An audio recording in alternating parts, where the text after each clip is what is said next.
Okay, so let's get right into it because there's so much to discuss. There's lots happening in the nation. We are looking towards reopening. But before any of that, today the number of cases have exceeded 1.8 million in the United States, and we're looking at 107,000 deaths at least. Dr. Patel, in the beginning, when we started having a conversation on COVID-19 and its impact, did you ever anticipate numbers this large? And if so, how do we now process these number of deaths and cases? So, so when all this started, my predictions were between 40,000 to 60,000 deaths. Right. More cases, but the number of deaths are concerning for this country. And I think that is due to the initial response, delayed response, not prepared for this magnitude of pandemic or epidemic in this country. I think our public healthcare system and the entire healthcare system, private and public both, were not prepared for this kind of such a magnitude pandemic in this country. And I think we should have been ready for this kind of occurrences, at least in the initial stages when we had the opportunity to intervene and mitigate our response back in January and February. Let's talk about this curve that everyone is talking about in terms of COVID-19. Do you see a pure flattening of the curve now? We are looking at over 2 months of COVID-19 impacting areas such as New York and New Jersey, where we're reporting from. Do you also see a decrease in number of deaths right now? So when it all started back in March and April, definitely number of cases are decreasing, hospitalizations are decreasing, number of deaths are decreasing. Concerning thing like yesterday in 24 hours in the US only, we had close to 20,000 new cases and close to 1,000 deaths. So we are not off the hook yet. We have concerning issues going on right now through entire country with this pandemic. So I think we are going down in most of the states, but there are some states where we have concern. Yes, and let's talk about this just a little bit. These more than 20,000 cases of COVID-19. We're at a certain time in the nation where there are protests happening all across, in places like New York, which is the epicenter, in places like LA, which is also, a high COVID intense area. Your comments on the impact of these demonstrations on COVID-19 cases, and is it a concern for you? Definitely, it's a huge concern for the public health and the government because people, I saw the videos, people are not social distancing themselves, not putting the coverings, face coverings, and they are in thousands and thousands together. I think that is not a good sign. I think we will see number of cases rise within next few days from 7 to 14 days, in my opinion. And I think that's very concerning for this country. And how do you then relate it with reopening and the impact that could have on COVID-19? I'm perhaps trying to understand, are we heading towards an increased number of cases while we're speaking right now? So before the protest started, I think we were on the right track, in my opinion. So I think after what happened in last few days with the protest and large gatherings and people coming close together, not following the social distancing guidelines, we have to start the clock again. The way things are going, and we may see increase in numbers in next couple of days to weeks. I think we may need to rethink of a reopening plan. Oh, wow. In some states. Oh, wow. So do you see places like New York be impacted by this then? Absolutely. Yes, absolutely. There are close to 40 to 50 cities, major cities had huge number of protests and many gatherings. So I think it's going to be a very serious concern for me. And in terms of just looking at the next few weeks, Doctor, what are you focused on in terms of providing care and also understanding COVID-19's interaction with everything else? And what are your biggest concerns right now? I think the biggest concern right now is we need to identify people who are sick, get them tested, and have the contact tracing done. If we don't do that, no matter what we do, we're not going to have a total flattening of the curve. So it is very, very important that we continue to test as many people as we can, either the antigen testing, which is a COVID-19 testing, or the antibody testing to ensure to find out if these individuals already had a previous exposure from COVID-19 and they are safe to go back to the community. Is there enough testing according to you? And if not, how much testing do we ideally need, Dr. Patel, per day? Is my question. So testing has been a serious concern from the beginning in this country, as everyone knows, and the government themselves knows. We are way behind on testing people. The ideal circumstances should be 15 to 20 million people a week. We are only 3 to 4 million a week testing right now in this country. So I think unless we increase that number, it's going to be a huge problem. And I think by the time this is all done, about 60 to 65% people will get the COVID-19. Wow. So I think sooner we can identify those individuals, sooner we can do the tracing, and sooner we can flatten the curve totally. What are your comments on then the drug trials and the vaccination we keep on hearing about? Dr. Anthony Fauci said that perhaps we'll have something by the end of this year. Your comments on that and your comments on just generally all of the trials that we keep on hearing about and the medications that have been talked about. What is working, what is not working, or is it still very uncertain? So right now, there are no medications to treat COVID-19 unless you are in ICU and observed therapy can be given. There are some therapy off-label physicians and the hospitals are using. There is no firm treatment at this point. However, there are few clinical trials going on with drug therapy, antiviral, or some anti-HIV medications. All those things are in works. Hopefully, by end of summer, early fall, we should have some kind of treatment available. Unfortunately, the treatment available is not going to help people getting the virus. So I think we need to ensure that we protect ourselves by not catching the virus. As far as the vaccination goes, the third phase, phase 3 of clinical trial is going on probably within next couple of months by July. And after that, we should have the first dose before end of this year. Early winter, end of this year is the goal to have the first vaccine available. Unfortunately, that vaccination doses will not be enough to vaccinate 300 million people in the US. Yeah. So the first priority will be the medical professionals, the first responders, the healthcare providers who work in the hospital or the frontline workers. So it's going to be a huge deal for this country to protect themselves until the vaccination is available to all US citizens. And I think that will be not until early spring 2021. Dr. Patel, just in terms of vaccination here, I just had a follow-up question. Usually vaccinations and building them takes years at times for many of these diseases. What has sped up the process here? And would we really have a validated vaccine by next year in terms of, knowing what the prolonged effects or side effects could be of that vaccine? Yeah, so the phase 3 clinical trial enrolls about 30,000 people to ensure the efficacy, the safety of the vaccination. So I'm pretty confident that whatever is done with the FDA and under the supervision of FDA is going to be definitely a weighted out vaccine. Unfortunately, we don't know how long the vaccine will be effective. If we take it this year, do we need another vaccination next year because of a different strain? So all those questions are unanswered at this point. As you know, this virus is only less than 6 months old. So we are learning in medical community as well as public health.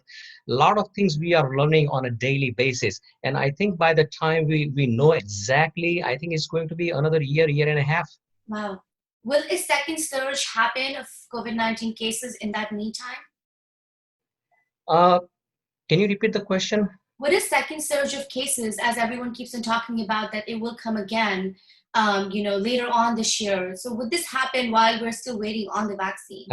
Absolutely. That is a very, very likely scenario. We may see a second wave or the third wave this fall, next winter, winter 2021. I think it's highly likely without the vaccination. this is like a flu virus. It's going to happen every single year. Hope it doesn't happen with a new strain. If it happens with a new strain, we need to come up with a new vaccine every single years, and that will be a very, very painful process, just like we go through for influenza every single year. Oh, wow. So we are trying to be hopeful here for the vaccination and for it to like last in the same manner. Absolutely, and the immunity from people who were positive or who had COVID-19, we don't know how long the protection lasts for. So it's a very tricky situation right now. So if we put someone back to work in 3 months, and he or she may catch a virus again, so we don't know that yet. Oh, wow. Let's talk here about at high risk patients because this definitely impacts the South Asian community. We've had numerous doctors here really, reach out for people that have diabetes or heart disease or other chronic conditions to be careful. My question to you now is, we've seen 2 months of this. These patients have to go visit their doctors. They have things that they have to maintain. What is your advice to these patients now, and what do they still have to look out for? So my advice to the patients who are suffering from heart disease, kidney disease, lung disease, diabetes, who has cancer, who are HIV positive, who has immunocompromised uh, uh, situations, they should be very, very careful. They shouldn't be going out and visit the family, visit their doctors right away. They should call the doctor to ensure that everything is safe. When they go in the clinic or at the hospital, they are properly escorted based on the protocol developed by the clinic or the hospital. So unless they have huge cardiac issues or eye issues going on, they should avoid going out seeing their doctor at this point. Oh, wow. What about getting your blood work done? So blood work, I've been to a lab myself, to LabCorp and Quest and other labs, and I think they have a good protocol. They only have one or two people at the same time. So I think going to get the blood test at the local lab is safer than going to some other places. At this point, I'd like to talk to you about a topic which has definitely impacted the healthcare system quite visibly during this period of COVID-19. I'm talking about racial disparity. I would like your comments on it, but not only that, since you are seeing patients yourself, have you seen that prevalent in our communities? Or if not, what communities do you see that impact the most right now? So the minority communities, Mm. the African Americans, Hispanics, Mm. South Asians, we are always prone because number one, we don't have enough resources. We don't have enough system in place for the health screening done. We don't have enough resources or the insurance, not always for all South Asians, but in some communities, that is the biggest disparity we see, that we don't have the access we need for the health screening, for diabetes, hypertension, for renal disease or cancer. I think those individuals are at high risk because if they get the virus, we don't know if they have cardiac disease or if they have renal disease unless we screen them. And by the time we screen them, it's too late. So I think we lost few South Asians in New Jersey and New York because of those conditions as well. And like I say, African Americans and Hispanics are at the same or the higher rate because of those pre-existing conditions which are unknown to them. Then how important is social distancing right now? Well, we're talking about racial disparity. We're talking about still, the need of more treatments. We're talking about waiting on the vaccination. What do we all need to continuously do right now, according to you? In my opinion, social distancing becomes more important now than before. I Mm. think we still need the social distancing. When we go out, we need to cover our faces with the mask. Face coverings needs to happen. Social distancing means we need to keep the distance at least 6 feet from each other. Try to avoid the elderly individuals or the people with comorbid medical condition should try avoid going out.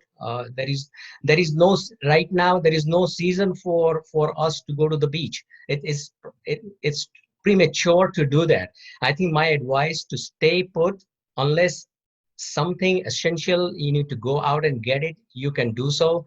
But basic things, wash your hands, cover your faces, social distancing are still in effect. We are not off the hook with the virus yet. Second wave or third wave is likely to happen. And if we take those precautions now, and I think it's working. I think we have seen it. We have flattened the curve. It's working. So if we can continue doing so, I think we see some good results by this fall. Dr. Patel, how does then one person, work on building on their immunity as well as their wellness at this time period? These two things are very, very important. What's your advice or perhaps some key tips on that? So my advice, in March I had the same advice: stay positive. There is no reason for panic or fear. The worst is over, but we are not off the hook yet. Stay positive. Keep following the guidelines by the public health officials. Don't try to challenge them. Don't try to challenge them. Do what is necessary for you to protect yourself and the others in surrounding you. Your family, your community is very, very important. And the last thing is, you want to ensure that you continue to have a good diet, nutrition. Mental health is very, very important. So don't watch the news 24/7. Stay positive by doing some yoga, meditation, watch movies, read books. Those are some good things. I'm a singer. I sing myself 3 4 times a week. So during my regular work hours, from 7:30 to 5 or 6 in the evening, I work. I dress up myself in the morning. I go to sleep on time. So I think those are the regular routines we need to continue as to stay healthy, not only physically but emotionally, because it can become challenge for some individuals to stay home for a long time. Personally speaking, dealing with this as a doctor, as a person on the front line, what has this experience taught you in the last few months? And how challenging has it been for you and the medical community? First of all, I would like to express my sincere gratitude to all frontline workers, physicians, nurses, and all healthcare providers, and the first responders, the police, the fire, the entire law enforcement agencies. They have been doing a tremendous job, especially in New York and New Jersey, where we had the epicenter of the COVID-19. And salute and hats off to all those individuals. Uh, for for myself, I think this is like a lesson learned. We can learn a lot of things, because this is not the last time we'll have this kind of pandemic or epidemic in this country. So we need to be prepared. We need to plan ahead of time. We can't be looking for the ventilators or the PPEs at the last minute. We should have all the stock supply at the state level, at the federal level, at the hospital level, to have a better response. We could have saved many, many lives if we had all those things and the testing available on time. Yeah, for sure. Well, thank you so much for your time here on ITB Go, Dr. Patel. I'd just like for you to give one last message to our audience, maybe a few more tips if you can. I think for the audience, my sincere request is, take this virus seriously. Don't go out without coverings. When you come back to home, wash your hands, cover your cough. If you are sick, call your doctor, get it tested. Now testing is easier than before. Get the testing done. And if test is positive, make sure you want to protect your loved ones and the community. So take all those minor steps. I think that will very helpful to have a healthier life for everyone in upcoming months.